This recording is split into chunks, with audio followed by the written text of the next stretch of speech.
Сәлеметсіздер ме, құрметті көрермендер, каналымызға қош келдіңіздер. Әлемде және де Қазақстанда болып жатқан жаңалықтарды алғашқылар қатарында біле отырғыңыз келсе, арнамыздағы подписаться және де бір ғана лайк түймесін баса кетуді ұмытпаңыздар. Лайк түймесін басқан қолдарыңыз қабатулы қабырғаларын ұстау нәсіп етсін. Ал ендеше бастадым. Отбасы банкі депозитті сату қызметін тоқтатады.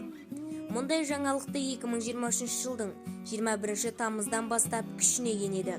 Яғни, бұдан былай кез келген адам қолма-қол ақшасын дайын депозит сатып алып, арзан пайыз үй ала алмайды.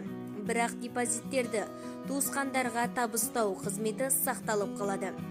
Оны тек банк бөлімшелерінде ғана емес, отбасы банк мобильді қосымшасында онлайн режимде жасауға да болады. Қызметке небәрі 5-10 минут қана уақытыңыз кетеді дейді банк менеджерлері. Бізді тамашалауда жалғастырыңыздар және де бір ғана лайк түймесін басып, сау саламатта болыңыздар, ой пікірлеріңізді комментарийде қалдырыңыздар.